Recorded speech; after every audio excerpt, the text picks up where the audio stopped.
From Global's newsroom at 7 o'clock, Boris Johnson has suffered the largest rebellion since he became Prime Minister.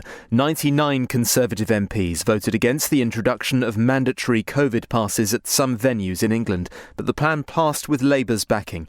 Tory backbencher Sir Geoffrey Clifton-Brown says many will be considering whether Mr Johnson is fit to lead the party. We've had a very bad month in the last month.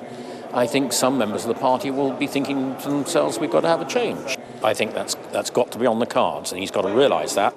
The new rules mean people must show a COVID pass to enter nightclubs, sports stadiums and other large events and venues. It proves they're either fully vaccinated or have had a negative lateral flow test. The CEO of Gloucester Rugby, Lance Bradley, has told LBC supporters shouldn't be worried. The new rules are not going to have a big impact on fans, I don't think. We've got games makers who are there at every game. We're going to ask them to help us with the checks on COVID passports.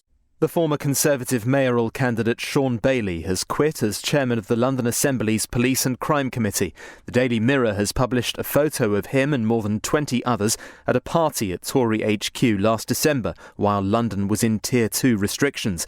The image showed the group with drinks and buffet food laid out. The Tories previously said that staff had been disciplined.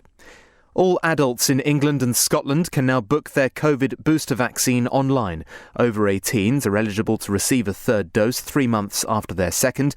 Boosters are being allocated by invitation in Wales and Northern Ireland.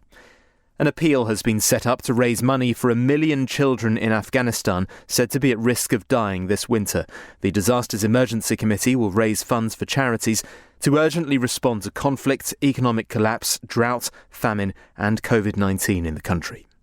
Lewis Hamilton will be knighted by the Prince of Wales later. He'll attend an investiture at Windsor Castle just days after he lost out on a record 8th F1 world title.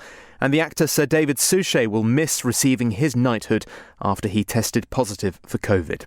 In the city, the FTSE 100 will reopen at 72.18 after closing down 12 points yesterday. The pound buys $1.32 and €1.17. LBC weather, many parts cloudy and mild, but some sunshine in the north and east. Some rain for parts of Scotland, Northern Ireland and the northwest of England. A high of 12 degrees. From Global's newsroom for LBC, I'm Simon Conway.